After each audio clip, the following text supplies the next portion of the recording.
talking about people who would and wouldn't understand that's a reference. One assumes that if you're coming over here from abroad to do a master's, you may not understand that a 3T, there you go, with the nephews of Michael Jackson with various pop hits back in the mid-90s. But you would expect people to at least understand the English language because, like I was saying before the break, doing a master's is a pretty rigorous discipline. This isn't, I don't know, like I said, lady book A to Z of body parts. This is a master's degree. This means that you've got your undergraduate degree and you're adding an extra year onto that to really become an expert in your chosen discipline. And if you're coming over to do that in the United Kingdom, then one assumes you might need to, I don't know, discuss the ideas in your thesis, have some coaching about your dissertation, understand what's being said in lecture halls. Alas, no. This is not happening because a significant number of international students do not speak good enough English to follow a course, but are still graduating with master's degrees. They say the crisis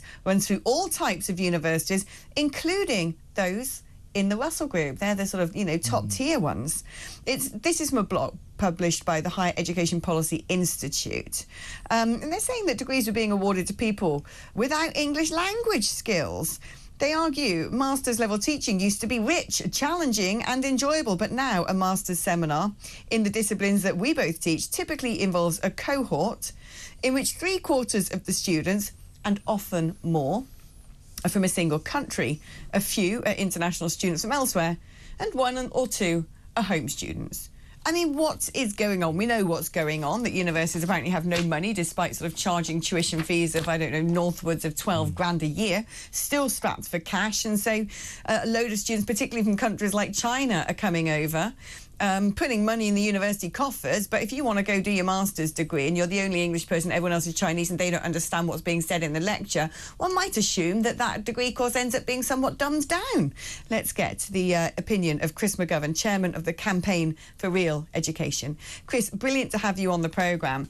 I mean, it just seems absolutely mad to me, but I've heard this from a very good friend of mine who is a university lecturer at master's degree level. And he tells me this. He's like, don't got a clue what's going on. I turn up at a lecture hall and try and teach these people, and they're sort of sitting there looking bright-eyed and willing and keen and enthusiastic, but they know diddly squat of what I'm on about. Well, it's extraordinary, isn't it? We have a situation here where, universities are strapped for cash. So effectively, they're selling their degrees. Anybody can come. It doesn't matter whether they can speak English. They can use an app on their phone to translate, and then they can get an MA. This is downgrading and degrading our university system. It's a short-term fix, I suppose, because it will still attract in young people from abroad. But in the longer term, of course, it's going to degrade the degree currency.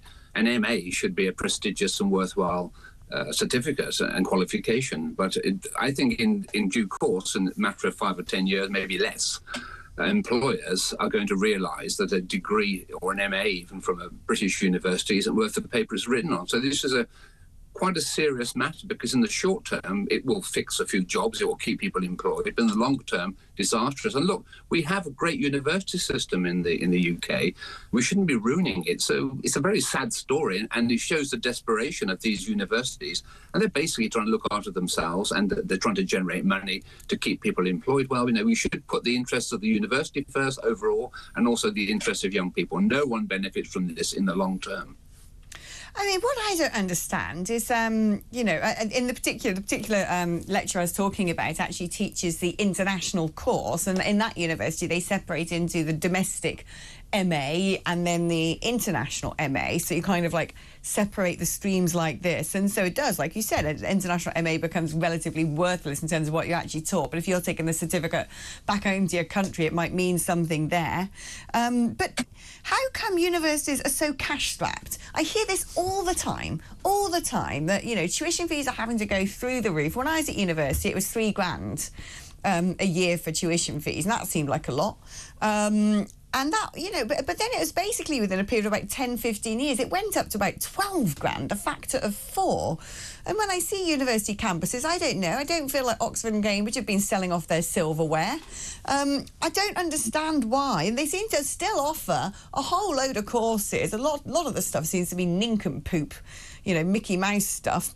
Why don't they have any money? I don't get it. If they're now raking in all this money from domestic students, they don't seem to be doing things to sort of, you know, save money elsewhere. There's still a huge amount of demand to go to university. They seem to be able to run every course under the sun. Why have they got no cash?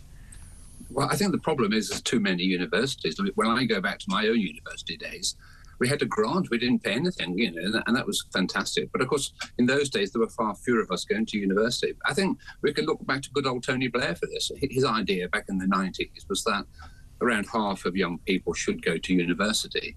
And therefore, what were formerly polytechnics were expanded to become universities. And in a sense, you know, there's a simple way forward. What we should do probably is close down half the universities, convert those other half into polytechnics so that they're training young people in vocational skills. And yeah, for some children, young people, university is a great pathway, but for others it's not. And, you know, we're talking a lot about building 350,000 homes. Well, we need roofers, we need bricklayers, we need electricians, we need plumbers. We need to train people for practical, the real world, if you like. So look, I'm not criticising the academic world. We have very strong academics in this country, but we've got too many. So that you talk about why we're short of funds, well, because we're trying to send too many young people to university. And we're also, I mean, this is a scandal with regard to overseas students, but also this year, the A-level results, to some extent, have been, in terms of university entrance, have been dumbed down. You can get onto prestigious courses now with lower A-level grades, because the universities stopped wanting to fill their places. And the message is slowly getting out to younger people, as it will to overseas applicants, that some of these university courses aren't a lot of good.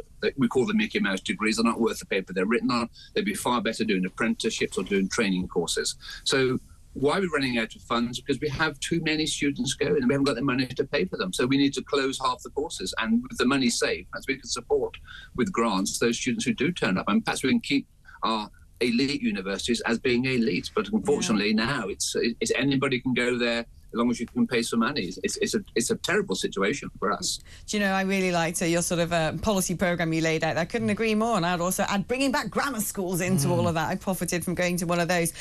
Before we go to the next break, Peter, I want to get your opinion on this, actually, because, you know, we do need to have a system where we have things like polytechnics teaching real-world skills, but people don't want to do that anymore because they all watch sort of YouTube and Instagram and all that stuff, and they don't want to go to learn to be a brickie or a plumber, despite the fact they could be self-employed, rake it in, be their own boss and all the rest of it. And those trades now actually pay a significant more amount of money than getting a million clicks on YouTube.